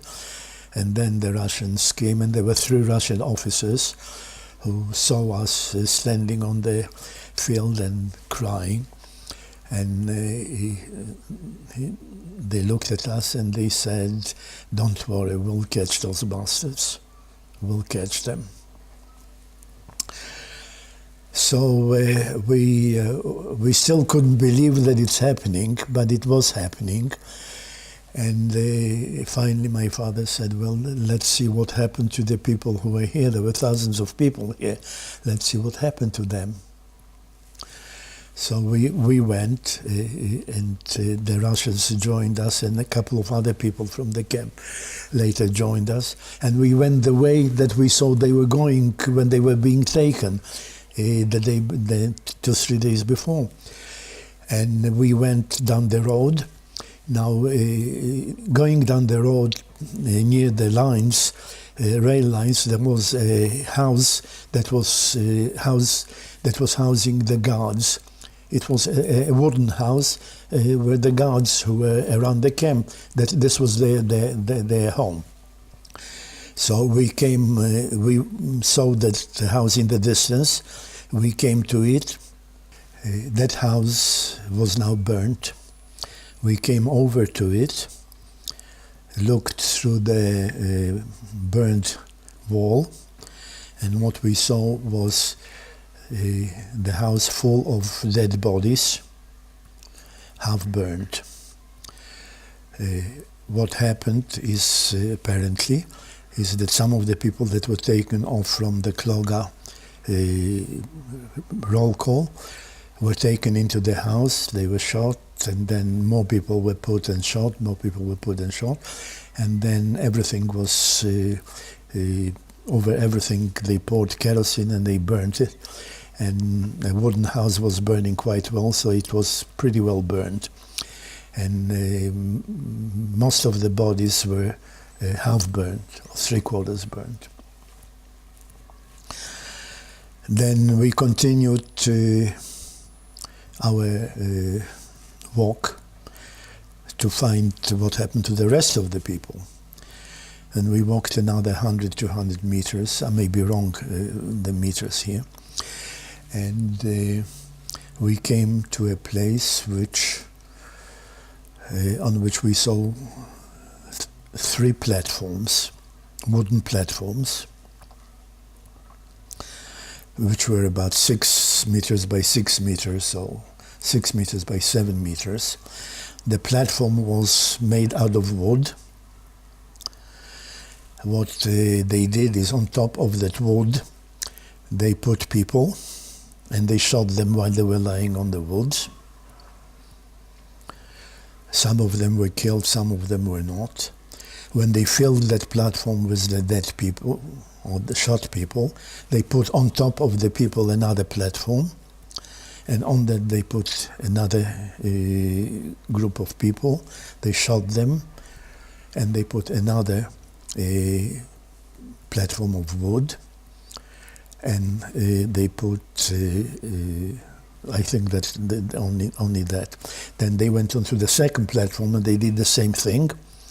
They put platform of wood, platform of wood, platform of wood, and another one, and then had a third platform ready, which was not, which had no people, because they ran out of people, apparently. Now, what they did after is they brought drums of kerosene, and in the center of each platform there was a big hole, and they put the drum of kerosene into the hole, and then they poured the kerosene, whichever way they did that, and put some fire to it, and let it all burn. So the platform burned from the inside out. So when you looked at the platform, you could see on the outside, you could still see faces, you could still see people, you could still see even people you knew on the edges, and all the ones inside, they were burnt. And it was an incredible sight to see such cruelty and such bestiality. It was unbelievable. And by the way, that the photographs of those platforms are at the very beginning of Yad Vashem, of the exhibition of Yad Vashem. And This is what happened to the thousands of people from Kloga camp that were murdered on that one day. And that was the end of the story of Kloga. And that was the end of the story of the Vilnius Jews. These were the last Jews of Vilnius who survived until they came to Kloga, and they were no longer alive. So that was the story of Kloga. Now we stayed for a while longer because the Russians established a commission of inquiry, and they asked my father to write what happened in Kloga in the last days, and then they brought a lot of journalists from all over the world to Kloga, and there should be in the newspapers of that time, there should be reports on that. And since I was speaking a little English, I became friendly with some of the journalists, and they gave me a lot of chocolate that I haven't had for years. And we talked, and some of them were very nice, and they wanted to ask some more details about this, that, and the other. And finally it was decided, after the investigations were over, it was decided, I imagine the Russians decided, no, we decided, the Jews who survived, that we are not leaving until the bodies are not buried properly as they could be at that time. So we told, I don't know how that came about in terms of bureaucracy, but the Russians brought in a whole bunch of German prisoners of war. And they told the German prisoners of war to dig the graves into which the bodies and the part bodies were then put. And it was covered up, and then the people who survived conducted proper services, and that was it. And that was the story of Kloga, until the monument that the government of Estonia has now built, which I still haven't seen, but I understand it's magnificent. There was another monument which we saw in 2006, which was built by, I don't know, by the Jewish community, or I don't know exactly.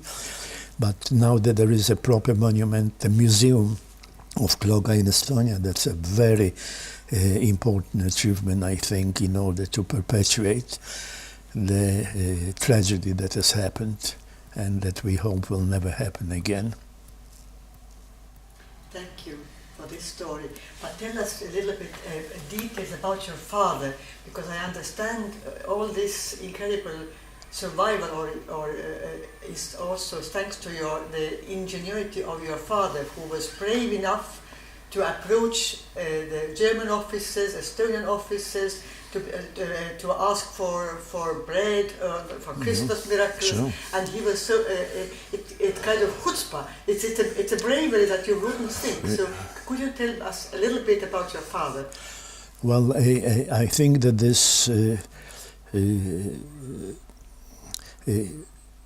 my father was in a way he was, first of all, he was an intellectual. And that would be against the kind of things that he did. But on the other side, on the other hand, he was also a man of great courage and of a very strong will. And when we came to the ghetto, and then when we came to the concentration camps, he said that we are going to survive. He was continuously talking about the fact that we will survive. We will find a way to survive. We will survive. There was no doubt in his mind that this is, and everything he did was designed in order to survive. Also, when we were in ghetto, the 2 years that we were in ghetto, that was a daily struggle to survive, because every day, every second day, there were Germans coming to catch people, and we were illegals in the large ghetto. So we had to find a way how to hide and how not to be around. And also he had a fight with the Judenrat about the illegals who were in the ghetto. Why were they illegals? So he was a man with tremendous courage. Tremendous chutzpah is the right word, and a man who would do everything he can in order to achieve the objective that he had at a given time. And the objective that he had at that particular time was to survive the concentration camps. We survived the ghetto, survived the concentration camps. And this is where he took the courage to go on Christmas to the German officer and to the Estonian officer and to the Russians and ask for food. And he knew that in order to survive, he has to do that. So he did that. He was very concerned about me, by the way, and he was trying to do everything possible in order to make my life as easy as it can be under the circumstances. But he was a man who had to do. If he decided to do something, he did it. If he decided that something is to be done, he had no doubts about it. He was going to do it, no matter what it takes, if it's only humanly possible. And how this combines with his intellectual capability is difficult for me to. Those are two different aspects of a personality, and yet they were both in him. On the one hand, he was a very serious man, very intellectual-minded man, a writer.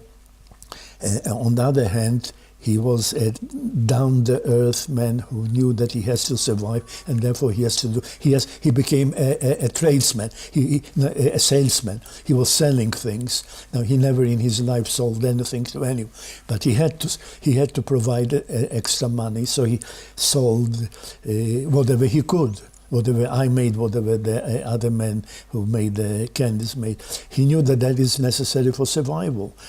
He was not ashamed to go and ask for a pair of trousers for me because I had none. He knew that it had to be done. So, and on this picture of survivors of Kloga, so could you tell, so this one, the boy, I suppose, is you, and somewhere also is your father? It's in the center. Yes. He's behind of you? I can't not. It is not a good quality because no. It's taken from this glass monument, and it's. You could show this couple of photos for the camera. Oh, okay. This is the father, and this is Theo, and the sister, and the mother. And please tell us a couple of words what happened to the rest of your family. Okay. Just to finish it in a happier tone. No, don't. Right.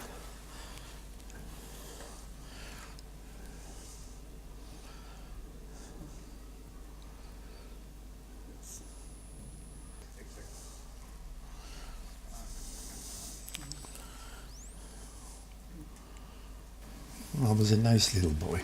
Yes, indeed.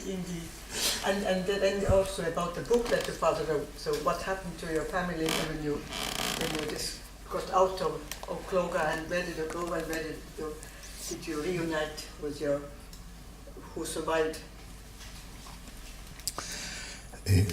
Am I talking? Yes. Yeah. Once we have finished all the procedures at Kloga, and the people were properly buried, and we said the proper services, we received permission from the Russians to go back to Vilnius.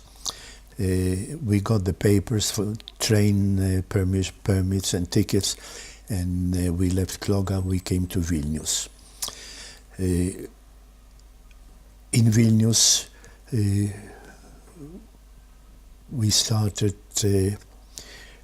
trying to find out what happened to my mother and my sister and my grandmother. We had no idea, we had no news, we knew absolutely nothing. But my father life starts, a reasonably normal life started in Vilnius. For a period of time I went to school and my father started working. And all the time he was in contact with the various international organizations that were at that time conducting lists of people who survived and people who were looking for people. One morning, it was in May of 1945, he came back to the apartment early in the morning. I was still in bed, and he came over to me and he said, our mother and sister are alive. He had news that they were looking for us and we were looking for them. And they, from the information that we received, we knew that they were living back in Poland, in the city from which we left in 1939. In Lodz. So we knew that they are there. And I don't know how he managed to get the detailed address, but he did. We packed up our things in Vilnius, we went to Lodz, and we, by train, my father took all our belongings off the train, and he was going to bring it to the address we had, and he sent me first to go to the address where we knew that my mother and my sister were.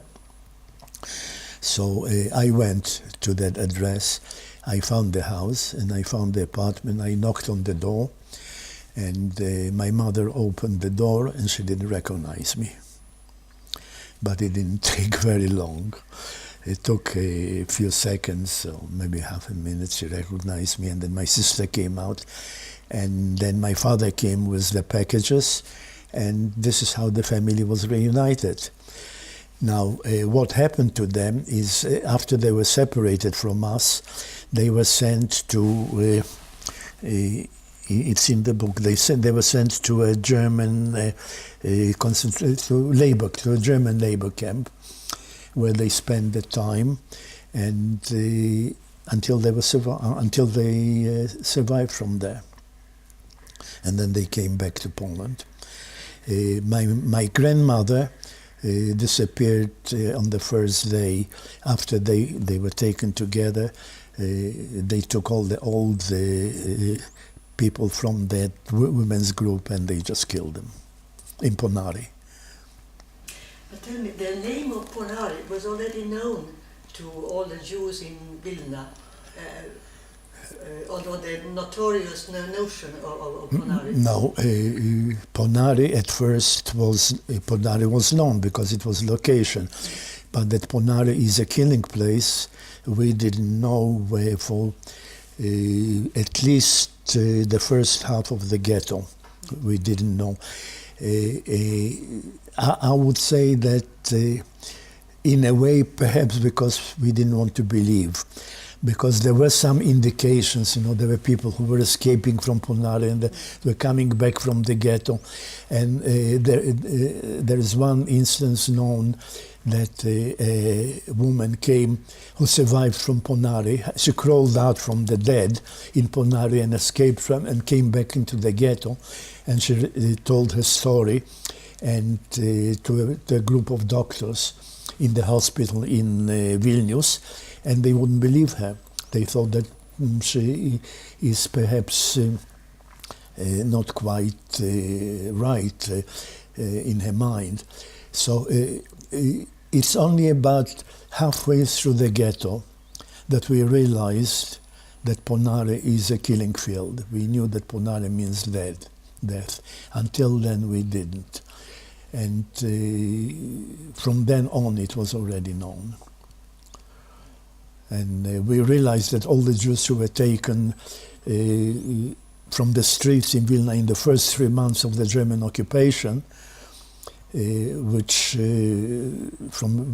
they took about 40,000 Jews that just disappeared. that most of them were killed in Ponari, and some of them were sent to the east, to labor camps in the east. Do you want to tell us a little bit what happened to you afterwards? Where did you go to school and what became of you? What became of me is what you see. No, But between well, when we came back to Poland, my father and my parents immediately said, we are not staying in Poland, we are leaving Poland. The only question was where to and how soon. Now, where to was not a problem, because we had two possibilities. Australia, because there were many friends that my father had who left for Australia and were in Australia and very much wanted him to come there. And also the United States, and the same reason. There were many people who knew him in the United States and wanted him to come there. So the question was, where are we going to get the papers first and how?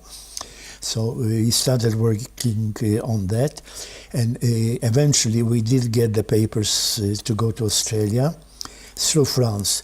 So we left Poland and we went to France. We stayed in France for about a year.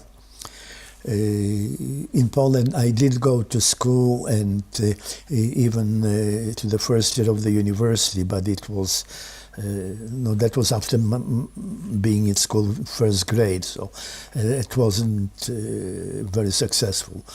But we did go to France. I spent a year studying French in France and waiting for the papers. And we finally got the papers and we went to Australia. And this is when our life started really from new. Australia was where I was born, in a way. Different country, different culture, different way of life. It was something that I've never seen before, because I came to Australia after 6 years of war and the destruction and the camps and the ghettos. So I came to Australia, which was like a paradise, quite peaceful country, beautiful, green gardens, friendly people. Quite. I went immediately. My parents insisted that was always one of the key insistences, that I should go to study as quickly as possible. So I went to the university in Melbourne. I finished the university, the first degree in Melbourne, and then I decided that I want to go to Israel. And I came to Israel after in 1958, and I went to live in the Negev, in Eilat, where they were constructing the Timna copper mine, King Solomon copper mines, and I had an engineering degree, so I joined them and I worked at the King Solomon mines and spent 10 years there until I became the chief engineer and deputy managing director. And then I decided that I want to study more. I didn't study enough. So I went to the United States and I did my first degree in metallurgical engineering, and another degree, second degree, and then a doctorate in economics and in natural resources, economics of natural resources. And from then on I worked in different international companies, United States companies, but internationally. And then I came back to Israel and did work for the Israel chemical industries, for the bromine company, from all the companies concerned with natural resources in Israel. I worked since I came back as a consultant. And your father wrote a book about what happened in the Vilna ghettos and what happened in Kroga. just a minute. This is Theo's book of the in English.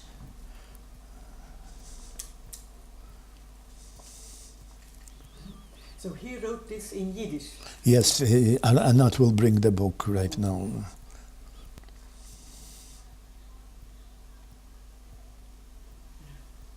Okay.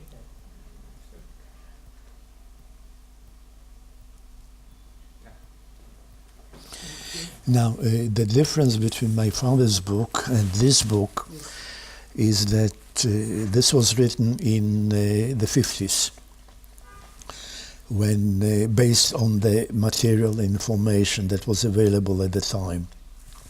And this is more a history, a book for historians.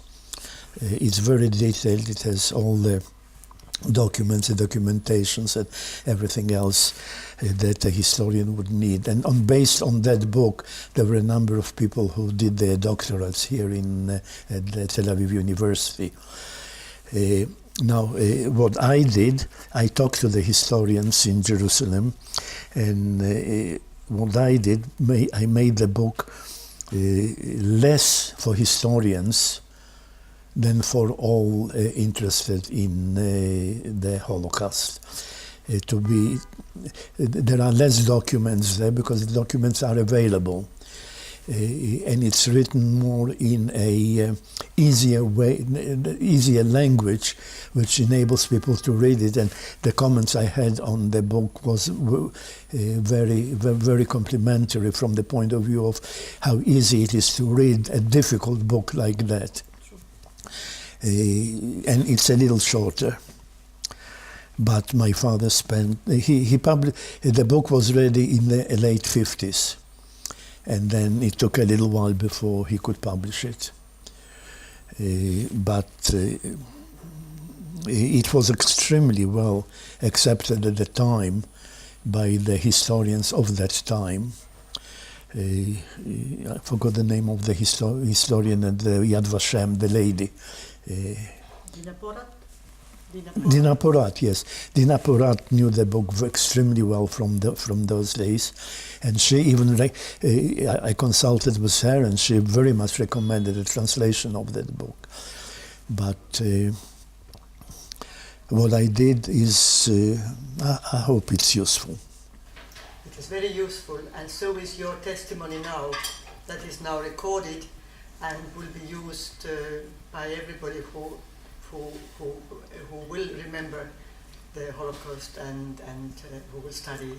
So thank you very much, Professor Balberiszsky. Well, I appreciate, Bemet, I really appreciate your efforts and the energy and time that you spend on the Holocaust and on this subject in particular. I think this is extremely important, especially when you see what is happening in the world today. I believe that the importance of making sure that it doesn't ever happen again becomes even more critical. Thank you.